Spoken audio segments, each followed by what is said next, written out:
Kita lanjut ke bagian kedua, yaitu nomor 11 sampai 20 soal TPA ya, tes potensi akademik seleksi PPG tahun 2022.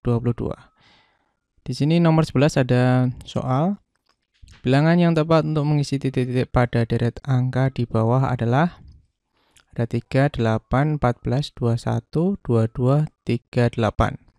A 46, B 48, C 47, D 45, E 29. Nah, 38, 14, 21, 29, 38 pola deret satu larik. Jadi di sini tambah 5, 3 ke 8, 8 ke 14 itu ditambah 6, ditambah 7, ditambah 8, ditambah 9, berarti ke sini ditambah 10. Ya, jadi jawabannya adalah 48. B. Oke. Kita lanjut ke nomor 12. Bila naik bus harus membayar kontan atau memakai tiket abonemen. Wawan naik busway padahal tidak membayar kontan.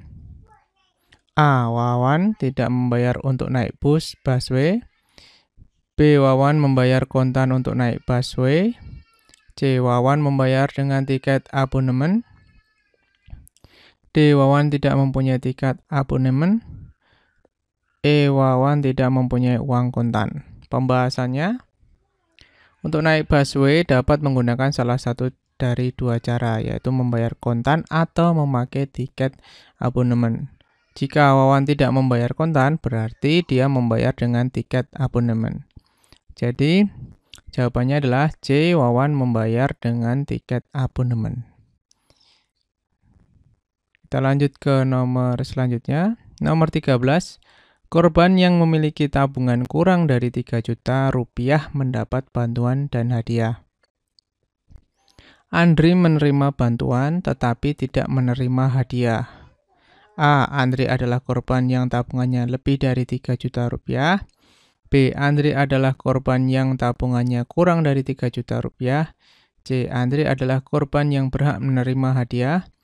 D. Andri adalah bukan korban yang berhak menerima hadiah. E. Andri adalah korban yang tabungannya 3 juta rupiah.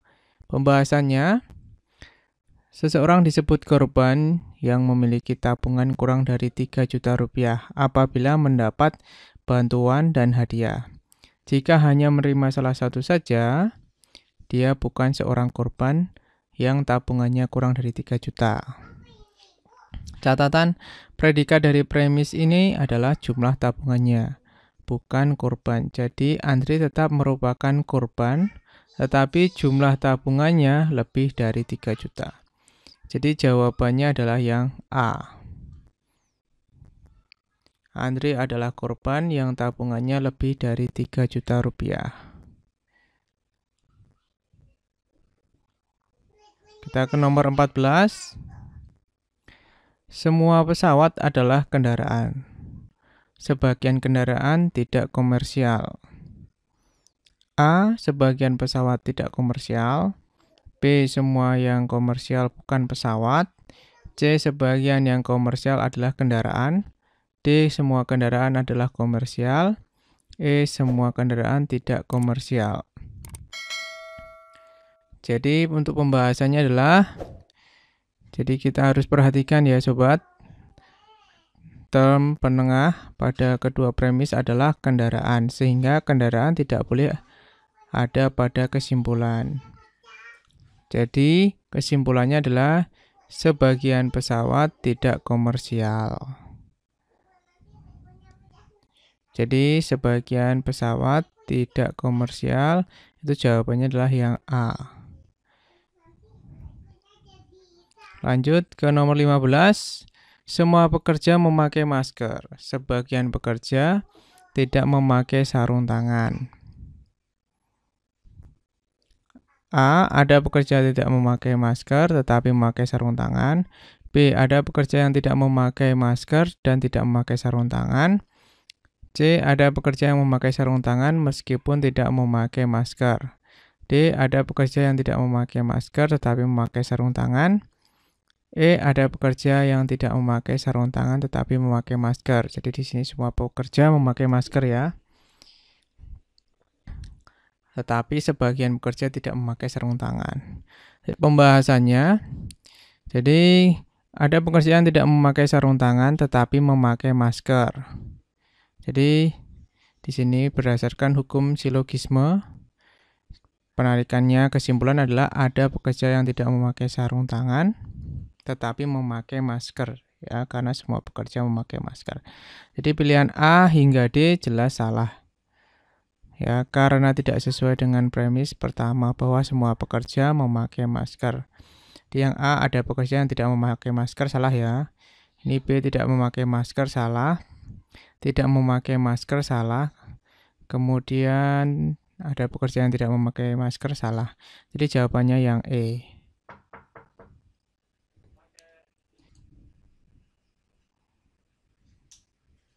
Lanjut ke soal 16. Jika kondisi awak kereta api sehat dan kerangkaian kereta api bagus, maka kereta api tiba di tujuan sesuai jadwal. Jika kereta api tiba di tujuan sesuai jadwal, maka penumpang puas. Jika penumpang kereta api puas, maka jumlah penumpang bus akan menurun. Ternyata jumlah penumpang bis umum bertambah. Maka A. Penumpang kereta api naik rangkaian kereta api yang bagus dan awak yang sehat dan tiba di tujuan sesuai dengan jadwal. B. Penumpang kereta api naik rangkaian kereta api yang tidak bagus tetapi awak kereta api yang sehat. C. Penumpang kereta api naik rangkaian kereta api yang bagus dan awak kereta api yang tidak sehat. D. Penumpang kereta api naik rangkaian kereta api yang bagus dan awak kereta api yang sehat dan tiba di tujuan tidak sesuai jadwal. Penumpang kereta api naik kereta api yang tidak bagus dan awaknya tidak sehat dan tiba di tujuan tidak sesuai jadwal. Pembahasannya, berdasarkan hukum silogisme, maka penumpang kereta api naik rangkaian kereta api yang tidak bagus dan awak yang tidak sehat dan tiba di tujuan tidak sesuai jadwal. Ya. Jadi jawabannya adalah yang E. Karena ternyata penumpang bis umum bertambah banyak, jadi dia tidak suka naik kereta api. Kemudian kita lanjut ke nomor 17. Di sebuah pusat perawatan kesehatan, pasien selalu dipijat refleksi dan diberi ramuan. Jika diberi ramuan, maka selalu disertai tusuk jarum. A. Jika tidak dipijat refleksi, maka tusuk jarum pasti diberikan. B. Jika diberikan ramuan, maka pijat refleksi pasti tidak diberikan.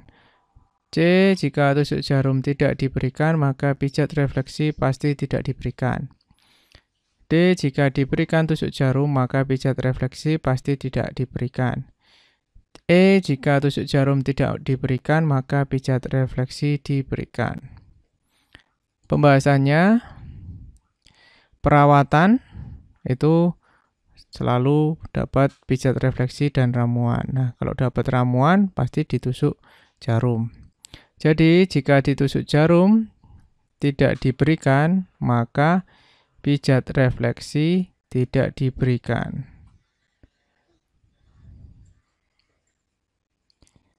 Jadi jawabannya adalah yang C. Jika tusuk jarum tidak diberikan, maka pijat refleksi pasti tidak diberikan. Ya, kalau jika yang A, jika tidak dipijat refleksi, maka tusuk jarum pasti diberikan. Nah, salah ya. Karena kalau pasti selalu dipijat refleksi dan diberi ramuan ya. Jika diberi ramuan, pasti juga diberikan tusuk jarum. Jadi jika diberikan ramuan, maka pijat refleksi pasti tidak diberikan. Nah, salah ya. Kemudian ini sudah benar. Yang D, jika diberikan tusuk jarum, maka pijat refleksi pasti tidak diberikan. Nah, ini juga diberikan. Karena ini dan ya, dipijat refleksi dan diberi ramuan. Jika diberi ramuan, juga dipijat refleksi, pasti juga ditusuk jarum. Jika ditusuk jarum tidak diberikan, maka pijat refleksi diberikan. Nah, ini salah ya. Oke, Kemudian kita ke nomor 18, semua siswa pandai berbahasa Inggris. Siswa yang berpandai bahasa Inggris gemar berdiskusi. Siswa yang gemar berdiskusi tidak pandai berdebat. A. Sebagian siswa tidak pandai berdebat, tetapi pandai berbahasa Inggris. B. Sebagian siswa gemar berdiskusi dan pandai berbahasa Inggris. C. Semua siswa pandai berbahasa Inggris, tetapi tidak gemar berdiskusi. D. Sebagian siswa gemar berdiskusi, tetapi tidak pandai berbahasa Inggris dan tidak pandai berdebat. E. Semua siswa tidak pandai berdebat, tetapi pandai berbahasa Inggris. Pembahasannya adalah siswa yang pandai berbahasa Inggris gemar berdiskusi. Siswa yang gemar berdiskusi tidak pandai berdebat. Jadi, sebagian siswa yang tidak pandai berdebat, tetapi pandai berbahasa Inggris. Ya. Jadi siswa yang pandai berbahasa Inggris gemar berdiskusi, siswa yang gemar berdiskusi tidak pandai berdebat. Kesimpulannya, sebagian siswa tidak pandai berdebat, tapi pandai berbahasa Inggris. Jawabannya adalah yang A. Lanjut ke nomor 19. Semua polisi pandai menembak dan tangkas. Tuan X tidak tangkas tetapi pandai menembak. Nah ini ya, polisi pandai menembak dan tangkas, jadi dua-duanya. Kalau misalkan salah satunya berarti dia bukan polisi, meskipun pandai menembak. Jadi jawabannya adalah yang D. Gitu ya.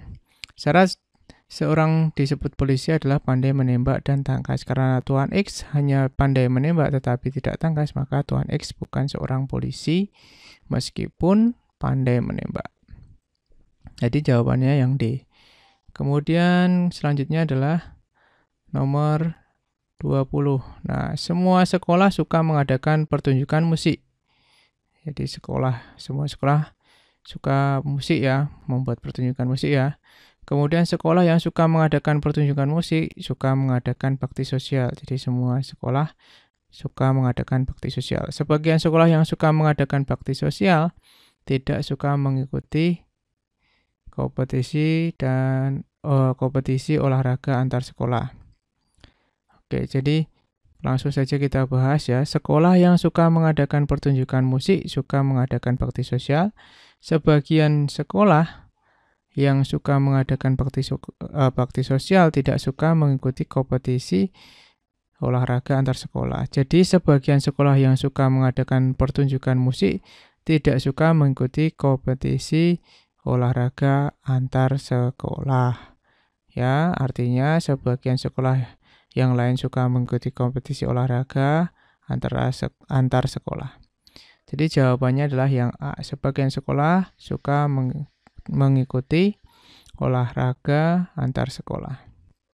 Di sini semua yang B, salahnya di mana? Semua sekolah tidak suka mengikuti kompetisi olahraga. Nah, ini salah ya, karena sebagian suka mengikuti kompetisi olahraga. Semua sekolah suka mengadakan pertunjukan musik tetapi tidak suka mengadakan bakti sosial. Salah ya.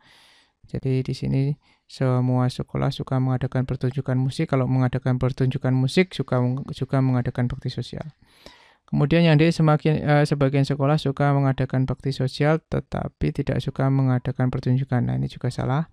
Semua sekolah tidak suka mengikuti kompetisi olahraga tetapi suka mengadakan pertunjukan musik. Nah, ini salah. Karena di sini ada sebagian sekolah yang suka mengadakan bakti sosial tidak suka mengikuti kompetisi olahraga. Berarti ada yang sebagian suka. Oke, itu saja. Nanti akan saya tambahkan lagi soalnya.